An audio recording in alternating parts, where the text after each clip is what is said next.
जय Shri Krishna. गीताधाम online classes में आपका स्वागत है। आज अपन क्लास 9th का टॉपिक नंबर 13 कर रहे हैं, पृष्ठीय क्षेत्रफल व आयतन। पृष्ठीय क्षेत्रफल व आयतन ये टॉपिक कर रहे हैं। इसके अंतर्गत हमने घन व घनाभ का पृष्ठीय क्षेत्रफल पढ़ चुके हैं। आज अपन क्या पढ़ेंगे? बेलन। क्या पढ़ेंगे? बेलन। देखिए बेलन क्या होती है, देखो इसका ऐसी साइज की होती है, ये होता है आपका बेलन, ये है आपकी बेलन। अब क्या है, बेलन के अंतर्गत आपकी ये कहलाती है बेलन की त्रिज्या। क्या कहलाती है? बेलन की त्रिज्या। और ये कहलाती है बेलन की ऊंचाई। ये ऊंचाई है, ये आपकी त्रिज्या। देखिए बेलन क्या है कि एक ऐसा तारनुमी आकृति होती है जिसके दोनों सिरे क्या होते हैं? दो वृत्त होते हैं। क्या होता है? दो वृत्त होते हैं। और इनके ये क्या सिरे हैं? गोलीय पृष्ठ। ये जो आपकी वृत्ताकार क्षेत्र है वो क्या होते हैं? दो वृत्त और एक आयत। दो वृत्त और एक आयत पर दो, जैसे ये आपकी क्या है, ये आयत है और आयत के ऊपर क्या लगा दिए? दो गोले। दो क्या लगा दिए? वृत्त। तो क्या बन गई? बेलन। बेलन के बारे में पढ़ेंगे आज अपन। और बेलन का पहले पढ़ेंगे वक्र पृष्ठीय क्षेत्रफल। वक्र पृष्ठीय क्षेत्रफल। बेलन का वक्र पृष्ठीय क्षेत्र का फॉर्मूला होता है 2πr/h और एक होता है संपूर्ण पृष्ठीय क्षेत्रफल। वक्र पृष्ठ का मतलब क्या है? इसकी बार बार की बाउंड्री नापना। चारों ये जो चीजें होती है ना, ये वाली, ये बार बार की जो बाउंड्री नापना है वो तो कहलाता है वक्र पृष्ठ। क्या कहलाता है? वक्र पृष्ठ। और संपूर्ण पृष्ठीय क्षेत्रफल क्या होगा? बेलन का संपूर्ण पृष्ठीय क्षेत्रफल 2πr ये, और इसमें ले जाएंगे r+h। इन दोनों फॉर्मूलों के आधार पर ही अपन अगला पढ़ेंगे बेलन। इन दो का ही यूज करते हुए अपन क्या पढ़ लेंगे? बेलन। देखिए प्रश्नावली 13.2 का क्वेश्चन नंबर 1। 13.2 का क्वेश्चन नंबर 1 क्या कह रहा है? देखिए 13.2 का क्वेश्चन नंबर 1 अपनी राजस्थान की बोर्ड की किताब है, उसमें क्वेश्चन नंबर 1 कह रहा है कि ऊंचाई 14 सेमी वाले एक लंबवर्तीय बेलन का वक्र पृष्ठीय क्षेत्रफल हमें दे रखा है। वक्र पृष्ठीय क्षेत्रफल कितना है? 88 सेंटीमीटर स्क्वायर है। बेलन के आधार का व्यास ज्ञात कीजिए। देखिए हमें क्या दे रखा है? प्रश्न में दे रखा है वक्र पृष्ठीय क्षेत्रफल। वक्र पृष्ठीय क्षेत्रफल कितना दे रखा है? 88 सेंटीमीटर स्क्वायर। बेलन का वक्र पृष्ठीय क्षेत्रफल दे रखा है 88, और बेलन की क्या दे रही है? ऊंचाई। क्या दे रखी है? ऊंचाई बराबर कितनी दे रखी है? 14 सेंटीमीटर। हमें क्या निकालना है? व्यास। क्या निकालना है? व्यास। देखिए सबसे पहले जो दे रखा है उसी को उठाएं। प्रश्न में हमें दे रखा है वक्र पृष्ठीय क्षेत्रफल।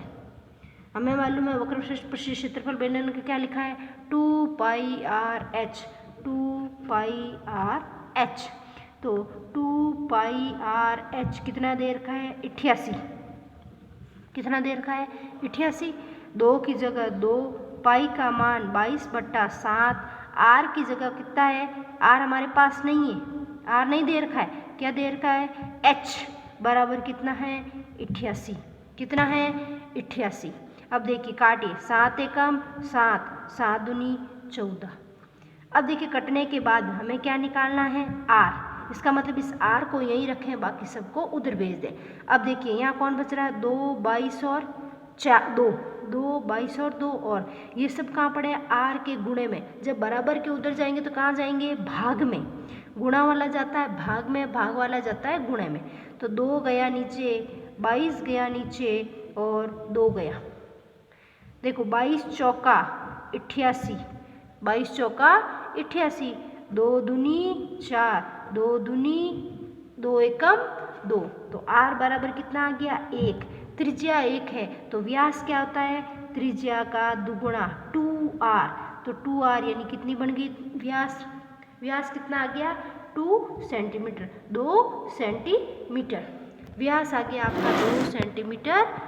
ठीक है। अब देखिए क्वेश्चन नंबर 2। इसका एक्सरसाइज का क्वेश्चन नंबर 2 कह रहा है कि देखिए, धातु की एक चद्दर से 1 मीटर ऊंचाई और 140 सेंटीमीटर व्यास के आधार वाली एक बंद बेलनाकार टंकी बनाई जाती है। इस कार्य के लिए कितने वर्ग मीटर चद्दर की आवश्यकता? क्या कह रहा है? धातु की एक चद्दर से 1 मीटर ऊंची और 140 सेंटीमीटर व्यास के आधार वाली एक बंद बेलनाकार टंकी बनाई जाती है। तो इस कार्य के लिए कितने वर्ग मीटर चद्दर की आवश्यकता होगी? देखिए क्वेश्चन नंबर 2। क्वेश्चन नंबर 2 में हमें ऊंचाई दे रखी है 1 मीटर और व्यास कितना दे रखा है? 140 सेंटीमीटर। 140 सेंटीमीटर। हमें क्या निकालनी है? पहले तो निकालनी है त्रिज्या। त्रिज्या क्या होती है? व्यास की आधी। व्यास की आधी। व्यास है 140/2, तो कितना आ गए? 70 सेंटीमीटर। और ऊंचाई को भी किस में बदल दो? सेंटीमीटर में। तो कितने हो गए? 100 सेंटीमीटर। कितना हो गए? 100 सेंटीमीटर। नहीं, उत्तर वर्ग मीटर में पूछा है ना, तो अपन इसको भी नहीं चेंज करेंगे, इसको चेंज करो। किसका? 100 का भाग देने के क्या बनना है? सेंटीमीटर को मीटर बदला, ऊपर जाना है, 100 का भाग दे देंगे। 0 से 0 कट गया, क्या बन गया? 0.7 मीटर, क्योंकि उत्तर में पूछा वर्ग मीटर चद्दर की आवश्यकता होगी, तो वर्ग मीटर में चाहिए उत्तर। अब संपूर्ण पृष्ठीय क्षेत्रफल, क्यों? कि पूरी बेलन बनानी, बेलन का संपूर्ण पृष्ठीय क्षेत्रफल। संपूर्ण पृष्ठीय क्षेत्रफल, बेलन का संपूर्ण पृष्ठीय क्षेत्रफल क्या होता है? 2πr r plus h। 2 की जगह 2, पाई का मान 22/7 और r कितना आया?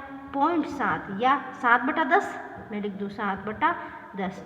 r कितना है? 7/10 और ऊंचाई कितनी है? 1। ऊंचाई कितनी है? 1। अब देखिए, 7 से 7 कट गए, क्या बच गया? 2 × 22/10 इंटू एलसीएम कितना आएगा? 10। कितना गए?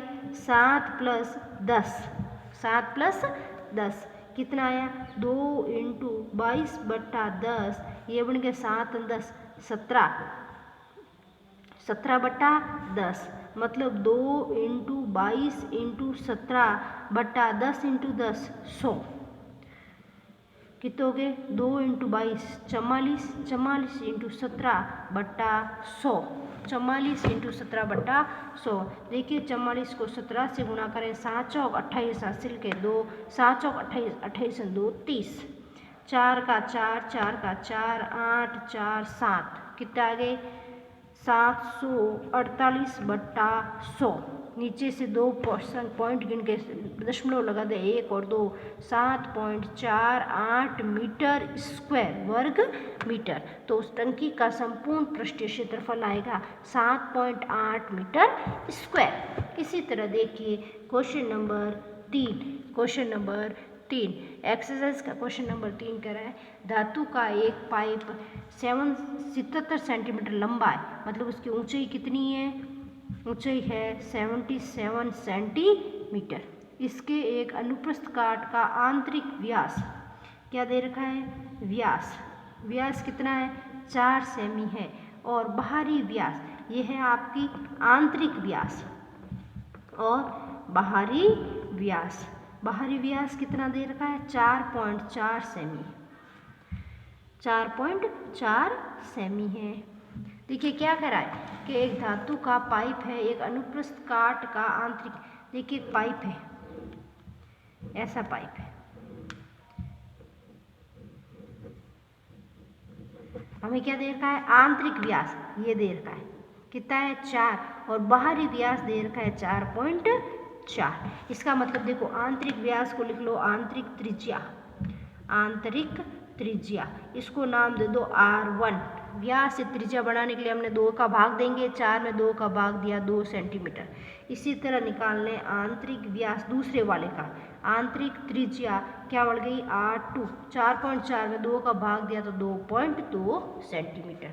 ये आ गया आंतरिक त्रिज्या दोनों की, और ऊंचाई दे रखी है 77 सेंटीमीटर। हमें निकालना है आंतरिक वक्र पृष्ठीय क्षेत्रफल।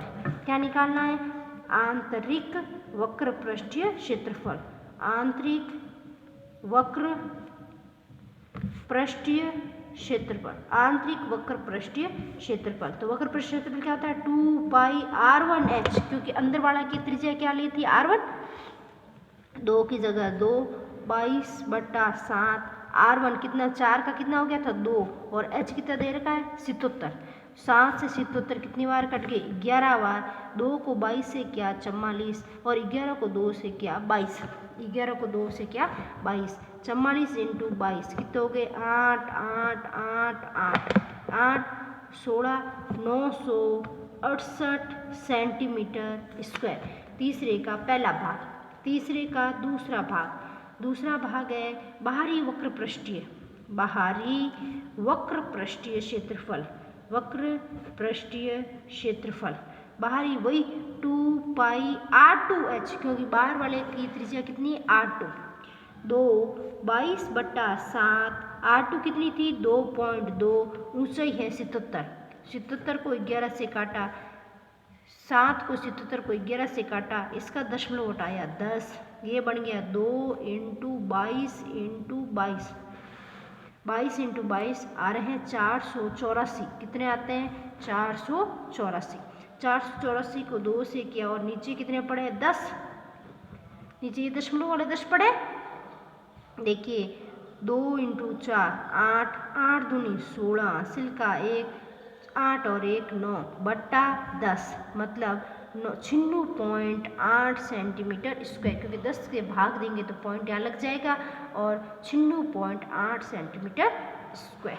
ये है आपके बाहरी वक्र पृष्ठीय। तीसरा कहला है कुल पृष्ठीय क्षेत्रफल, कुल पृष्ठीय क्षेत्रफल। देखो क्या होगा 2 पाई r h होता है, तो अपन क्या लिखेंगे 2 पाई की जगह पाई, r की जगह लिखेंगे r1 + r2, r1 + r2 × h, कुल में क्या होगा r1 + r2 × h।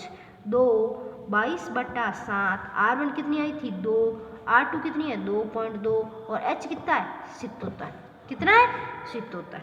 देखिए 2 × 22/7, ये कितने 2 और 2 4, 4.2 × 77, 4.2 हो गए ना, 2 में 2.2 जोड़े 4.2, इससे काटा कितनी बार 11 बार, कितना आ रहा है 2 × 22 × 4.2 × 11, इसका पॉइंट हटाए कितना आगे 10, कितना आगे 10। अब देखिए अब करें 10 आगे, अब करो गुणा, देखो कितना होगा 2 × 22, 2 × 22 कितने हो गए 44, 44 × 11 × 4 42 बट्टा 10। देखिए ये कितना होगा 44 × 11, 4 4 4 4 4 8 4, 484, 484 को किससे कर दूँ 42 से, 484 को 42 से कर दें, 4 दूनी 8, 8 दूनी 16, सिल्का 1, 4 दूनी 8 और 1 9, 4 से करें 4 चौक 16, असल 1, 8 चौक 32 ने 1 33, असल लगी 3, 4 चौक 16, 16 3 19, कितना है 8 6 6 12, 10 2 12, नासिल का 1, 10 ने 1 कितना है 20, 228 भाग 10, पॉइंट लग जाएगा यहाँ पर, तो बनेगा 22.8 सेंटीमीटर स्क्वायर, 0.8 सेंटीमीटर स्क्वायर। ये है इसका दूसरा क्वेश्चन नंबर 3 कंप्लीट।